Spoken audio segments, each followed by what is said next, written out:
हाँ जी, अब आप लोग को 1.2 हमने खत्म कर दिया था पिछले लेक्चर में। अब आपको 1.3 दो फलनों का संयोजन, composition of two function. Composition of two function का मतलब दो फंक्शन का मिक्सचर। तो इसका डिफिनेशन है कि अगर कोई फलन ए को बी पे पहुंचाता है और जी बी को सी पे पहुंचाता है तो दोनों फलनों का संयोजन गॉप ए से सी पे पहुंचाएगा। मतलब यहाँ पे एक अलग गाड़ी है जो ए से बी पे पहुंच रहा है और बी एक अलग गाड़ी है जो आपको सी पे पहुंचा रहा है, लेकिन गॉप एक ऐसा फंक्शन है जो डायरेक्ट आपको ए से क्या कर देगा, फिर सी पे बढ़ेगा। यानी दोनों का संयोजन, ये दो व्यक्ति अलग अलग मिलकर काम कर रहा है और गॉप अकेले डायरेक्ट आपको ए से सी पे पहुंचा दे रहा है। इसी को कहते हैं गॉप फलनों का संयोजन। संयोजन का मतलब होता है दो फंक्शन का मल्टीप्लाई। ओ का मतलब ऑफ, ऑफ का मतलब इनटू, इनटू का मतलब गुना।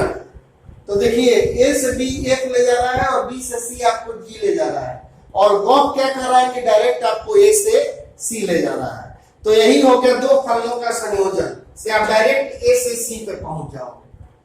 अब इसका एक इंपॉर्टेंट चीज है व्युत्क्रमणीय फंक्शन, इनवर्सिबल फंक्शन। दो फलन f y such that x और g x such that y जा रहा है x पर और x जा रहा है y पर, तो थोड़ा सा गलती हुआ है यहाँ पे।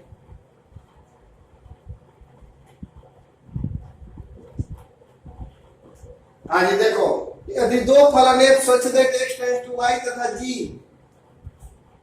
y tends to x एक दूसरे का अपोजिट, f जो है x को y पे ले जा रहा है और g जो है y को x पे ले जा रहा है, तो और दोनों का कंपोजिशन, अगर दोनों का कंपोजिशन तत्समक फलन है, i का मतलब 1, तो इसको हम लोग f का व्युत्क्रमणीय फलन कहेंगे। जैसे ये देखो, इसको ऐसे समझा जाता है, i का मतलब 1 होता है, g इंटू f हो गया बराबर i, और g इनवर्स लोगे इधर तो i इंटू जी इनवर्स, तो ये i हो गया, i का मतलब 1 हो गया, जैसा कि मैट्रिक्स में पढ़े थे। तो एक बराबर क्या आ गया, जी इनवर्स। तो वही आपको दिखाया गया है कि गॉप बराबर i होगा तो f बराबर होगा g का व्युत्क्रम, और फॉग बराबर i होगा तो g बराबर f इनवर्स आ जाएगा। तो यदि दो फलन f x such that y x को y पे ले जा रहा है और g जो है y को x पे ले जा रहा है और गॉप बराबर ix हो और फॉग बराबर iy हो, मतलब तत्समक फलन हो, तो g को f का व्युत्क्रमणीय फलन कहते हैं। और इसे व्युत्क्रम को किस चीज से सूचित किया जाता है, f इनवर्स से। और सबसे इंपॉर्टेंट चीज, इसको नीचे आप कॉपी में लिखेंगे, बहुत ही इंपॉर्टेंट चीज है ये, व्युत्क्रमणीय फलन के लिए फलन को एकैकी और आच्छादक होना आवश्यक है। आपको कभी ऑब्जेक्टिव में पूछ सकता है कि कोई फलन व्युत्क्रमणीय है तो एकैकी है कि आच्छादक है कि दोनों है कि दोनों में से कोई नहीं है, तो आपका आंसर होना चाहिए कि दोनों है। सबसे पहले गॉप निकालना है आपको। क्वेश्चन कर रहा है कि गॉप बताइए क्या हो। गॉप का मतलब होता है जी इंटू, ओ का मतलब ऑफ का मतलब का मतलब गुना, और यहाँ पे x छुपा रहता है। जैसे 3 से पहले प्लस का साइन छुपा रहता है, उसी तरह से यहाँ पर फंक्शन जो है x छुपा रहता है। अब g इंटू एफ एक्स, सुनिए ये फंक्शन f है तो ये वाला वैल्यू कहलाएगा x और ये वाला वैल्यू कहलाएगा y, और y का ही नाम हम पिछले भी एक्सरसाइज में बताए हैं कि fx है, यानी ये वैल्यू x है तो ये वैल्यू fx है। तो g सबसे पहले x रखो, x के जगह पे क्या रखोगे, 1। तो ये s है तो ये fx है, तो ये 1 है तो क्या हो गया, f1 हो गया। तो f1 का वैल्यू क्या आपका आ गया, f1 का वैल्यू 2, ये आपका x है तो ये आपका gx है। तो g2 का वैल्यू कितना है, 3। नहीं समझ में आया हो, एक बार फिर से समझा जाए। गो जी इंटू एफ एक्स, यहां से चालू करो। फंक्शन एफ ना है तो एफ वाला में एक्स, तो एफ वाला में एक्स क्या है 1, तीनों को लेंगे, पहले इसको ले रहे हैं। तब एफ वाला में एक्स 1, और ये वाला जो वैल्यू होता है ई एक्स है तो ई एफ एक्स है, तो ये 1 है तो ये किसका वैल्यू होगा, सुनो ये x का वैल्यू तो ये f(x) का वैल्यू, तो ये 1 तो ये किसका वैल्यू होगा f1, ये 1 तो ये किसका वैल्यू होगा f1, तो f1 का वैल्यू कितना है आपका 2, तो ये f1 हटा के जा 2, e है 2 तो हाई होगा g2, जो g में है ये है 2 तो ये किसका वैल्यू होगा g2 का, ये किसका वैल्यू होगा g3 का, ये किसका वैल्यू होगा g1 का, तो g2 का वैल्यू 3। फिर एक और आइए, अब की x लीजिए, f में x, f में x, हाई वाला x ले लिए, हाई वाला तो x के जगह पे क्या रखोगे 3।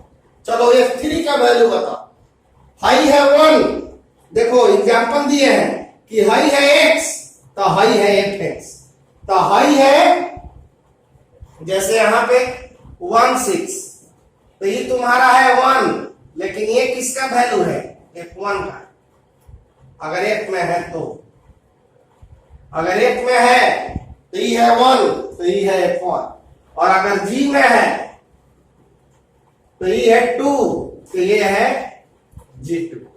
तो जरा ध्यान दो,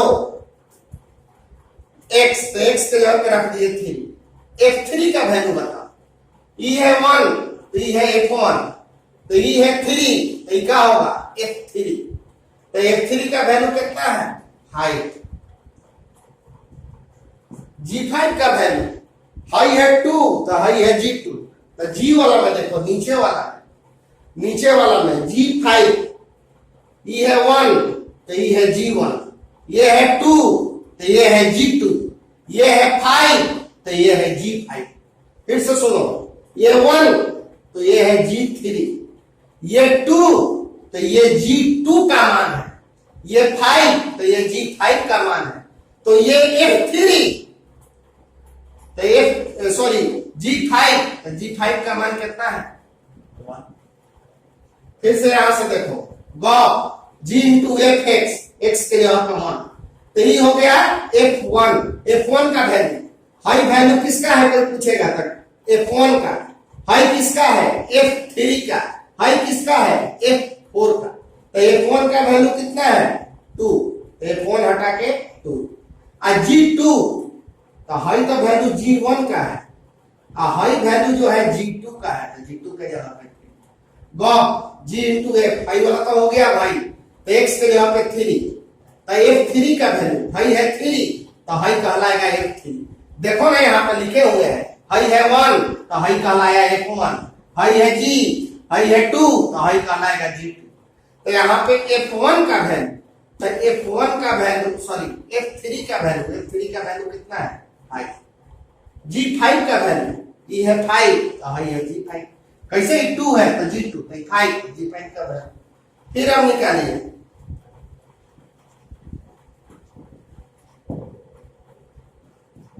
x के जगह पे लास्ट वाला f4 का वैल्यू तुम लोग बताओ, गेस करो, f4 का वैल्यू हाई है 1 तो हाई वैल्यू है f1 का, हाई है 3 तो हाई वैल्यू है f3 का, तो f4 का वैल्यू बताओ, तो f4 का वैल्यू 1, और g1 का वैल्यू, हाई के का वैल्यू है ये 2 है तो g2, हाई के का वैल्यू है 5 है तो g5, तो g1 का वैल्यू जब 1 है तो ये का वैल्यू होगा g1 का,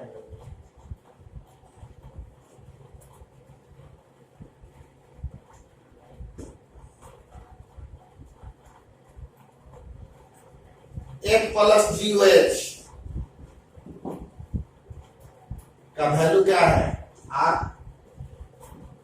और O प्लस GO इसका भी वैल्यू क्या है, दोनों का R है, इसलिए अब देखिए पहला सवाल का एलएचएस बहुत आसान क्वेश्चन है, लेकिन ये काम तभी कर सकते हैं जब आपका प्रांत और सह प्रांत दोनों आ रहे।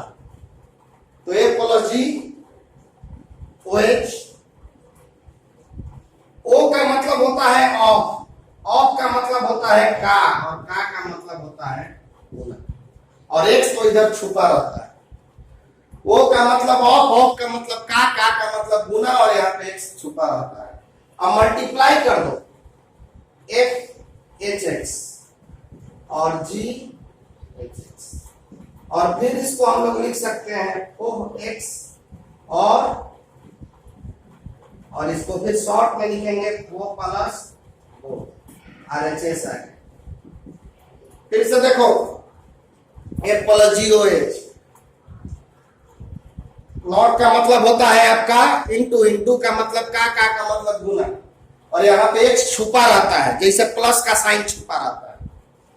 अब इसको एक बार इससे मल्टीप्लाई कर दिए, एक बार इससे कर दिए, फिर इंटू हटा के नॉट लगा दिए, इंटू हटा के नॉट लगा दिए, और एक्स फिर हटा दिए, छुपा हुआ है, यहाँ पे है, लिखो चाहे मत लिखो, और आ गया। और दूसरा भी आपको जस्ट उसी तरह से प्रूफ कर देना है। इसका दूसरा सवाल आपको होमवर्क। हाँ जी बच्चों, तीसरा सवाल दो सवाल है, और इसमें दोनों का संयोजन कंपोजिशन निकालना है, गॉफ और फॉर्म। और इस तरह का सवाल जबरदस्त इंपॉर्टेंट होता है, इस बार आया हुआ भी है, ये सेकंड नंबर बिहार बोर्ड में, और हर साल हम भी लिखते हैं। जितना इस तरह का सवाल है इस एक्सरसाइज में, गॉफ, फॉ, फो, गो, फॉप, ये सब बहुत इंपॉर्टेंट होता है कंपोजिशन वाला, और इसको ध्यान से समझिएगा। जैसे हम पहला के लिए चल रहा है, इसके लिए गॉफ, ओ हटा के इंटू, और यहाँ पे एक्स छुपा हुआ है, वो हटा के इंटू लगा दिए, और बगल में एक्स छुपा हुआ है, G into F X. F X का वैल्यू देखो तो कितना है, एफ एक्स का वैल्यू पहला सवाल में क्लियर नजर आ रहा है, मॉड एक्स। एफ एक्स का वैल्यू है आपका मॉड एक्स। बच्चों जी एक्स है तो 5x माइनस 2, अगर जी एक्स है तो आप क्या बोलोगे 5x माइनस 2, अगर जी वाई रहेगा तो क्या बोलोगे 5y माइनस 2, जी जेड रहेगा तो क्या बोलोगे 5z माइनस 2। तो जी एक्स है तो 5x माइनस 2, जी वाई है तो 5y माइनस 2, जी जेड है तो 5z माइनस 2, तो जी मॉड एक्स है तो क्या होगा 5 मॉड एक्स माइनस, जी एक्स है तो 5x, तो जी मॉड एक्स है तो 5 मॉड एक्स, जी वाई है तो 5y, तो जी मॉड एक्स है तो 5 मॉड एक्स माइनस 2। इसका ग्राफ निकल गया। अब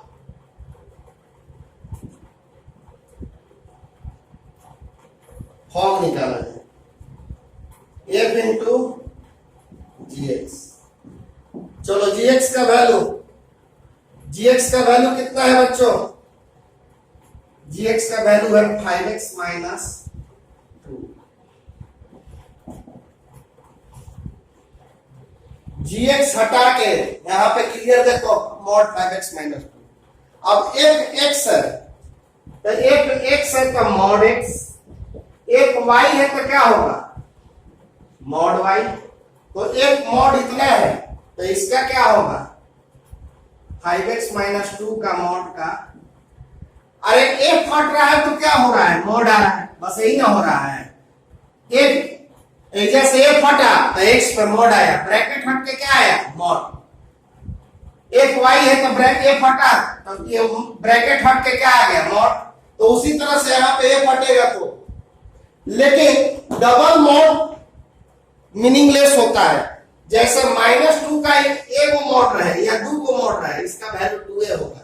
तो डबल मॉड मीनिंगलेस होता है, इसलिए इसका वैल्यू हम लोग 5x माइनस 2 ही।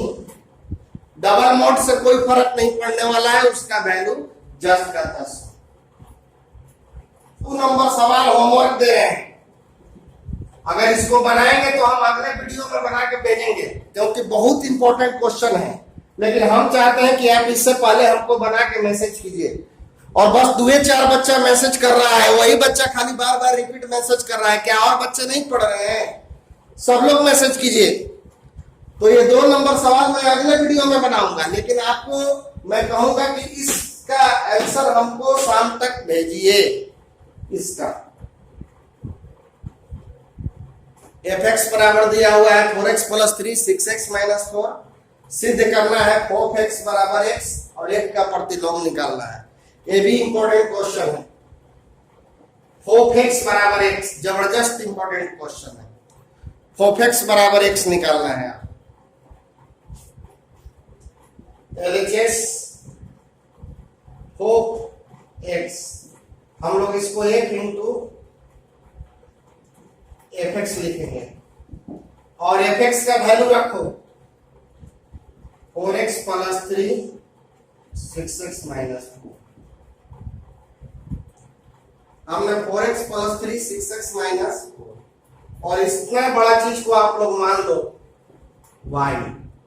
हमने इतना को मान लिया y, तो ये वाला हटा के अब आप लोग क्या लिखोगे? fy लिखोगे, क्योंकि इतना बड़ा चीज को fy माना है। चलो fy का वैल्यू बताओ बच्चों। fx का वैल्यू है 4x plus 3 6x minus 4। fx का वैल्यू है 4x प्लस 3 6x माइनस 4। तो fy का वैल्यू बताओ। fy तो आप x के जगह पे y रख दोगे। fy का वैल्यू तो आप x के जगह पर y रख दोगे, तो fy का वैल्यू हो गया। तो fy का वैल्यू आपका क्या हो जाएगा? 4y plus 3 6y minus 4। बच्चों fx बराबर इतना है, आपसे कोई पूछा कि fy बताइए, तो x हटा के y किए, तो इधर भी x हटा के क्या करो? y। तो ये आ गया आपका fy का value.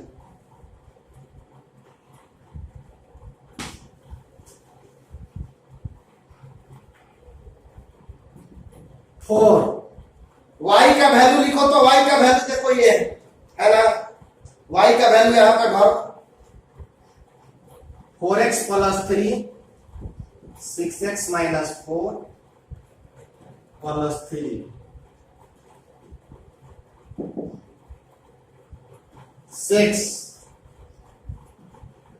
4x plus 3 6x minus 4 minus 4।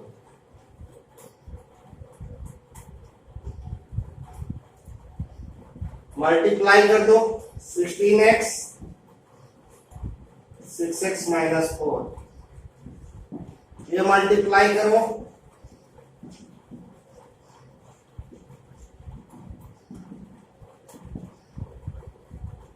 चलो एलसीएम लो।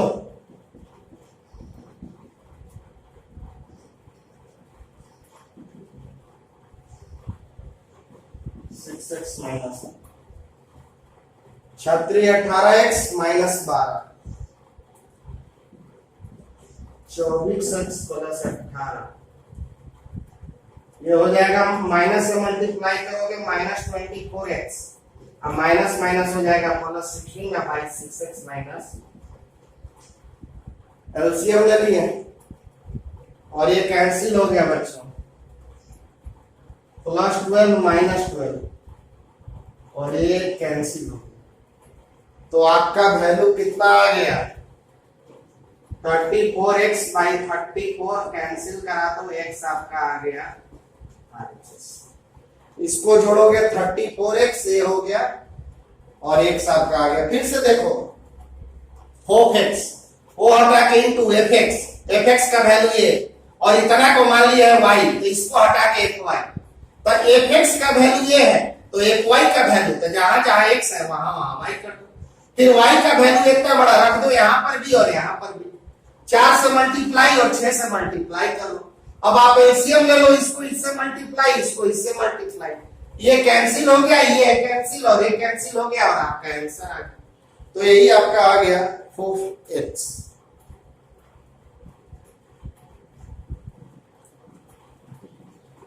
इसी का सेकंड नंबर, प्रतिलोम फलन कैसे निकाला जाता है उसका तरीका सीखिए। माना कि fx बराबर y, fx बराबर मान लो y, तो y बराबर आ गया 4x प्लस 3 और 6x माइनस 4। y बराबर आ गया आपको 4x प्लस 3 और 6x माइनस 4। मल्टीप्लाई करो तो 6xy minus 4y 4x plus 3। y मान के आप x का वैल्यू निकालेंगे। 6xy minus 4x 4y plus 3। x common 4y plus 3।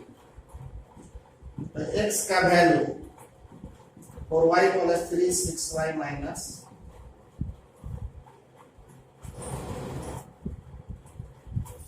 और इसी x को हम लोग बोलते हैं f इनवर्स y बराबर 4y प्लस 3 और 6y माइनस।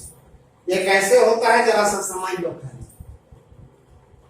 देखो बच्चों, अगर fy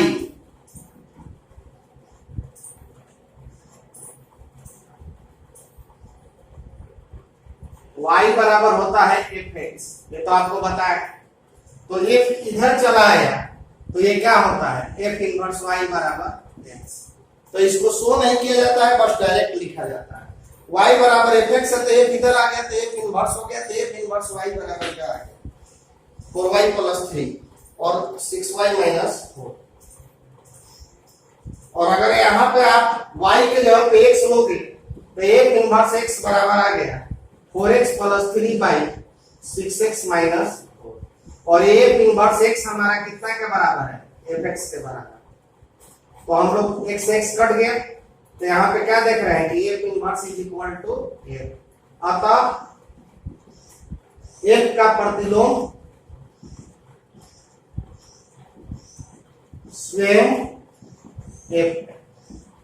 f का प्रतिलोम f है। फिर से समझो, यहाँ कभी भी प्रतिलोम निकालना होगा तो आप fx को मान लेंगे y, तो fx के जगह पे y रखो और x का वैल्यू निकालो। हर सवाल में fx बराबर y मानो और x का वैल्यू निकालो। ये 6xy हो गया, ये 4y हो गया, ये इधर आ गया माइनस, ये इधर चला गया प्लस। x कॉमन ले लो, ये चला आया बटा में, x का वैल्यू निकल गया। अब देखो इस x को ही हम लोग f इनवर्स y कहते हैं। हमने क्या माना है fx बराबर माना है y, तो x बराबर f इनवर्स y होगा कि नहीं। तो इसको शो नहीं किया जाता है, बस समझने के लिए। तो x के जगह पे f इनवर्स y रख दिए और f इनवर्स y को हटा के x रखोगे तो ये fx हो जाएगा। तो ये देखिए f इनवर्स x रखें तो ये fx के बराबर आ गया, यानी f किसके बराबर आ गया f इनवर्स के। तो हम लोग बोलेंगे कि f का प्रतिलोम स्वयं f ही है। आज अब 3 क्वेश्चन है और तीनों का पूछ रहा है कि क्या इनका प्रतिलोम फलन संभव है। तीनों का प्रतिलोम फलन संभव है कि नहीं है, यही क्वेश्चन कर रहा है। तो हमने आपको आज बताया है प्रतिलोम फलन या व्युत्क्रमणीय फलन, दोनों एक ही चीज है। तो प्रतिलोम फलन या व्युत्क्रमणीय फलन को फल तभी संभव है जब फलन एकैकी तथा आच्छादक हो। तो आपको चेक करना होगा कि कौन सा फलन एकैकी तथा आच्छादक है। पहला के लिए आइए ए बी, 1 2 3 4 और इधर 10। एक किस पे जा रहा है 10 पे, 2 10 पर, 3 भी 10 पर और ये 4 10 पर। ये फलन एकैकी आच्छादक है। ये फलन आच्छादक तो है लेकिन एकैकी नहीं है। एकैकी का मतलब एगो का एगो प्रतिलोम होना चाहिए, ऐसा चारों का एक ही प्रतिलोम है। इसलिए चूंकि यह फलन एकैकी आच्छादक नहीं है, अतः इसका प्रतिलोम संभव नहीं। इसका प्रतिलोम संभव नहीं है। चलो दूसरा वाला चेक करो तो बच्चों, दूसरा क्या है, फिगर बनाइए ए बी 5 6 7 8 1 2 3 4। 5 का जा रहा है 4, 6 का 3, 7 का 4 और 8 का 2। ये तो फलन आच्छादक था, एकैकी नहीं था। लेकिन ये फलन एकैकी भी नहीं है और आच्छादक भी नहीं है। आच्छादक काहे नहीं है? एक खाली रह गया, और जब कोई फंक्शन में कोई एलिमेंट खाली रह जाता है तो आच्छादक नहीं होता। एकैकी काहे नहीं है? 7 का भी वही प्रतिबिंब है और 5 का भी प्रतिबिंब वही है, तो इसका भी वही बात लिख देंगे। यह फलन एकैकी आच्छादक नहीं है, अतः एफ इनवर्स संभव नहीं। इसका भी एफ इनवर्स संभव नहीं। अब आइए थर्ड वाला का चेक कर लिए। थर्ड वाला का क्या स्थिति बनता है?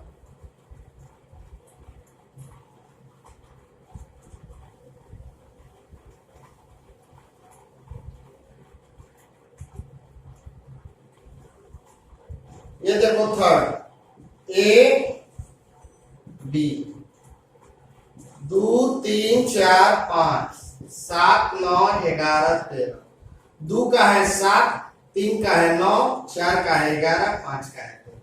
ये फलन बिल्कुल एकैकी है, एगो का एगो, और कोई भी एलिमेंट खाली नहीं है। ये एकैकी भी है और आच्छादक भी है, अतः इसका प्रतिलोम संभव है। एगो का एगो प्रतिबिंब है और कोई खाली नहीं है। खाली नहीं मतलब आच्छादक है, और एगो का एगो प्रतिबिंब है। तो ये वो वाला फलन में क्या था? एक खाली था, इसी आच्छादक नहीं है। और दूगो का एक प्रतिबिंब बन रहा है, ये एकैकी नहीं। आपको सिद्ध करना है इसमें कि एफ जो है एकैकी फलन है और एफ का प्रतिलोम फलन भी निकालना है। एकैकी है और एफ का प्रतिलोम। एकैकी के लिए आपको 1.2 में मेथड बताए हैं, x1 by x1 प्लस 2, और f x2 लोगे तो x2 by x2 plus 2। Image बराबर करो, f x1 बराबर f x2, x1 by x1 plus 2, x2 by x2 plus 3। Cross multiplication कराइए, x1 x2 plus 3, x2 x1 plus 2।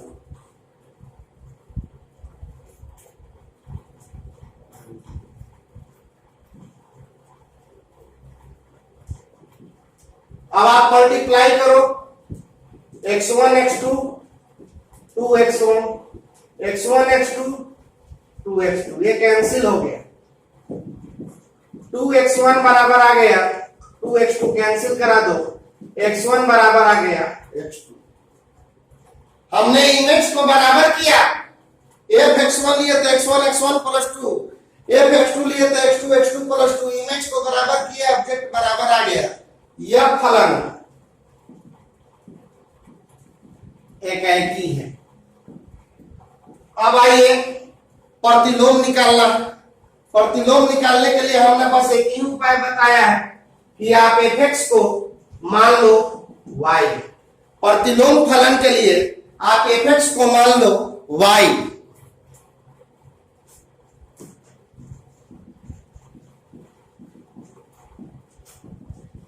xy plus 2y x, 2y equal to x minus xy,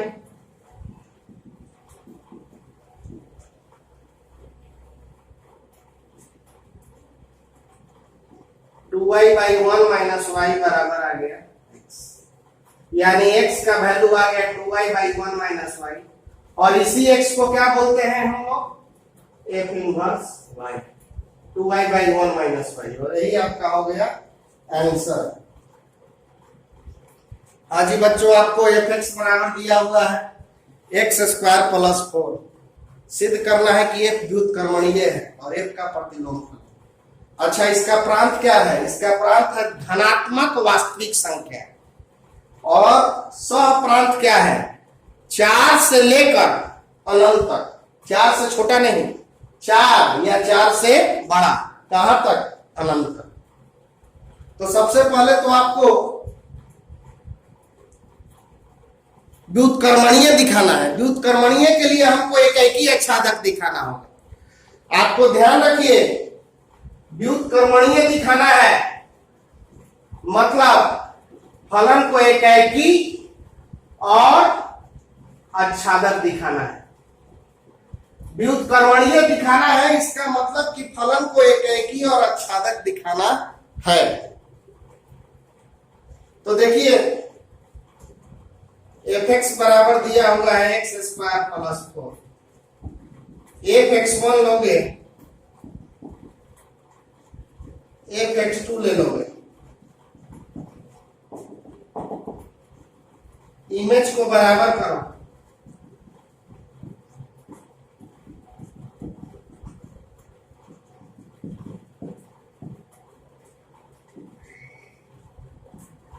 x1 square बराबर x2 square. अब आप बताओ कि यहां plus minus लोगे कि नहीं लोगे? अगर प्लस माइनस लोगे तब फलन एकाएकी नहीं होगा, और अगर प्लस माइनस नहीं लोगे तब फलन एकाएकी होगा। अब आप इसको पढ़िए और तब बताइए कि आप प्लस माइनस लेंगे कि नहीं। x आपका क्या है? और तब x आपका धनात्मक वास्तविक संख्या है, तो प्लस माइनस लोगे कि नहीं लोगे? आप प्लस माइनस नहीं लोगे। पूछोगे सर आपने तो आर के केस में बताया था। यस, आर के केस में बताया था कि प्लस माइनस लिया जाता है, लेकिन यहाँ आर नहीं है, आर प्लस है। आर प्लस का मतलब केवल पॉजिटिव रियल नंबर। तो केवल पॉजिटिव रियल नंबर, तो फिर माइनस कहां से लेंगे? एजा आर रहता तो लेते, आर में प्लस माइनस दोनों होता है, लेकिन एजा आर प्लस है। आर प्लस का मतलब पॉजिटिव रियल नंबर, और पॉजिटिव रियल नंबर में प्लस माइनस माइनस नहीं होता है, इसलिए ये फलन एकाएकी। अब आओ आच्छादक देखो, तो आच्छादक के लिए याद करो 1.2 में पढ़ा है, पहले fx को माना जाता है y, तो y इक्वल टू हो गया x स्क्वायर प्लस 4, तो y माइनस 4 बराबर x स्क्वायर, तो रूट अंडर y माइनस 4 बराबर आ गया x, यानी x का वैल्यू आपका आ गया रूट अंडर y माइनस 4। अब क्या बताए थे x का वैल्यू निकालने के बाद? अब x का वैल्यू निकालने के बाद आपको बताए थे कि पहले y देखिए कहां से कहां तक। y इस क्वेश्चन में 4 से लेके अनंत तक है।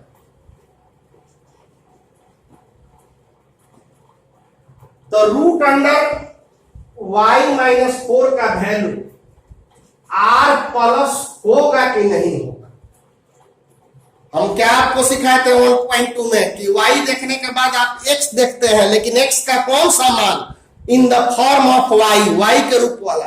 तो x का मान in the form of y है रूट अंडर y माइनस 4। तो अब आप बताओ कि root under y minus 4 positive real संख्या होगा कि नहीं? आपको y क्या लेना है पहले सुन लो। y लेना है आपको 4 से बड़ा, तो y ले रहे हो 4 से बड़ा या 4, तो 4 5 6 6.5 10 50 इस तरह का संख्या ले रहे हो। तो ये सब संख्या कोई लोगे तो स्क्वायर रूट निकलेगा, या तो डेसिमल में निकलेगा नहीं तो इंटीजर में निकलेगा। जैसे तुम 4 लोगे तो 4 में से 4 घटा 0 0 रियल नंबर है। 5 लोगे तो 5 में से 4 गया 1 1 का स्क्वायर रूट 1 रियल नंबर है। 6 में से 4 घटेगा तो 2 का स्क्वायर रूट 1.41 रियल नंबर है। तो आपका ये सब वैल्यू लोगे तो इसका वैल्यू या तो 0 आएगा या इंटीजर आएगा या डेसिमल में आएगा, यानी हर वैल्यू 4 से बड़ा हर वैल्यू का हम स्क्वायर रूट निकाल सकते हैं। तो यानी प्रत्येक एलिमेंट का प्री इमेज होगा, ऑब्जेक्ट होगा, मतलब कोई भी एलिमेंट खाली नहीं रहेगा। आच्छादक कब होता? नहीं होता जब कोई एलिमेंट खाली रहता, लेकिन 4 से बड़ा कोई भी मान लोगे तो उसका कुछ ना कुछ मान निकलबे करेगा, तो जाके एरो उस पर लग जाएगा। इसीलिए कोई एलिमेंट खाली नहीं रहेगा, यानी कि x किसका सदस्य है? r प्लस का, यह आच्छादक है। और आपको हमने बताया है कि अगर कोई फलन व्युत्क्रमणीय है तो एकैकी और आच्छादक होना चाहिए। तो ये सिद्ध हो गया, ये एकैकी भी है आच्छादक भी है, अतः यह व्युत्क्रमणीय है। ये फंक्शन जो है व्युत्क्रमणीय है। अब इसका ये प्रतिलोम निकाला जाए। अभी हमने सवाल के दौरान ही बताया था कि x का वैल्यू था √y माइनस, और x को ही हम लोग क्या बोलते हैं, f इनवर्स y। तो इसका व्युत्क्रम निकल गया f इनवर्स y। 9 नंबर सवाल देखा जाए। सिद्ध करना है कि व्युत्क्रमणीय, व्युत्क्रमणीय दिखाना है, मतलब आपको एकैकी आच्छादक दिखाना है। कोई फंक्शन व्युत्क्रमणीय दिखाना है, इसका मतलब कि फंक्शन को एकैकी आच्छादक दिखाया जाए।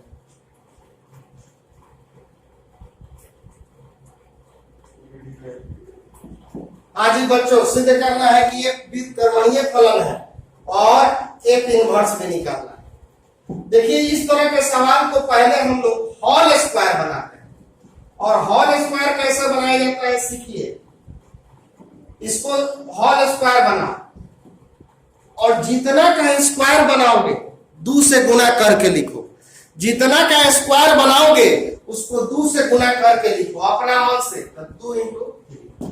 आप सोचो तो इसको कितना से गुना करें कि ये चीज आ जाए। ये तो 6 आ ही गया है, तो इसको कौन सी से गुना करोगे, 1 से गुना करना है। अगर कुछ नहीं हो रहा है तो 1। तो जितना का स्क्वायर कीजिए 2 से गुना करके लिखिए। आप सोचो कि कितना से गुना करें तो ये आ जाए तो 1, और जितना से यहाँ पे गुना करोगे उतना से स्क्वायर करो और उतने घटा। तो ये आपका fx बराबर आ गया 3x + 1 का होल स्क्वायर माइनस 6। तो fx1 दोगे तो आ जाएगा 3x1 + 1 का होल स्क्वायर माइनस 6, और fx2 लोगे तो ये आ जाएगा 3x2 + 1 का होल स्क्वायर माइनस 6। अब हम इमेज को बराबर करेंगे।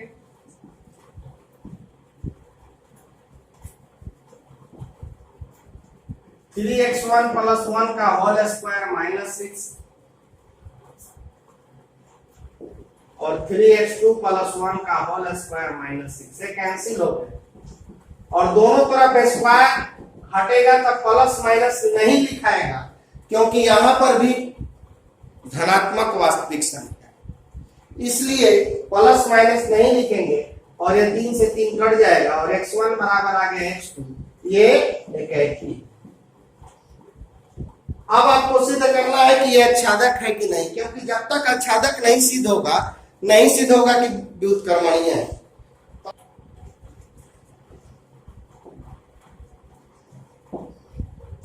माना कि fx बराबर y, तो y का वैल्यू अभी हमने आपको निकाला है 3x + 1 का होल स्क्वायर माइनस 6। तो y + 6 बराबर आ गया 3x + 1 का होल स्क्वायर। तो √y + 6 बराबर 3x + 1। तो √y + 6 - 1 बराबर 3x। √y + 6 - 1/3 बराबर आ गया x। देखो बच्चों,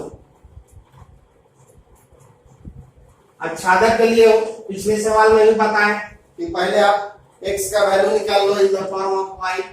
अब y देखो तुम्हारा कहां से कहां तक है, -5 से लेके अनंत तक। -5 से लेके माने -5, -4, -3, 2, 1, 0, 10, 20, 50 ऐसे है। तो √y + 6 - 1/3 का वैल्यू r प्लस होगा कि नहीं। देखो बच्चों, -5 रखोगे तो इसका वैल्यू +1 आएगा, 1 का वर्गमूल निकल सकता है। इसका वर्गमूल कब नहीं निकलता, जब हम y का वैल्यू -6 से छोटा लेते तब। मैंने -7, -8, -10, 20, 50 लेते तो वर्गमूल नहीं निकलता। -10 लेते तो -10, अगर -10 लेते तो ये आ जाता -4, अब -4 का वर्गमूल नहीं निकलता। लेकिन आपको ये सब संख्या लेना ही नहीं है, आपको संख्या लेना है -5 से बड़ा। -5, -4, -3, -2, -1, 0, 1, 2, 3 ये सब ले रहा है, तो इस सब में वर्गमूल निकलेगा, यानी सब का कोई ना कोई प्रतिबिंब आपको r प्लस में होगा। -5 से बड़ा कोई भी वैल्यू लीजिएगा तो धनात्मक आएगा, और धनात्मक वाला गया तो पूर्णांक आएगा, नहीं तो दशमलव में आएगा, तो पूर्णांक को ही रखेगा और दशमलव वाला भी रखेगा r प्लस। इसलिए ये सारा का सारा एलिमेंट का प्रतिबिंब होगा। हाँ, गड़बड़ कब होता है? जब y का वैल्यू -6 से छोटा रहता तब, तो वो सब तो लेना ही नहीं है। तो ये आच्छादक है,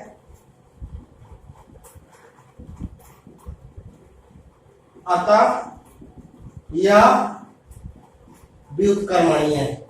ये फलन आपका एकैकी भी है, आच्छादक भी है, इसलिए व्युत्क्रमणीय भी है। अब देखो प्रतिलोम इसका, तो x का वैल्यू हम कितना निकाले हैं? x का वैल्यू है y प्लस 6 माइनस 1/3, और यही x को हम लोग क्या बोलते हैं? एक इनवर्स y बोलते हैं, √y प्लस 6 माइनस 1/3, और यही आपका इसका प्रतिलोम फलन। तो जो भी आपको होमवर्क दिए हैं आज तक इतना ही बना रहे हैं। होमवर्क जो है उसको बना के भेजिए, अधिक से अधिक लोग भेजें।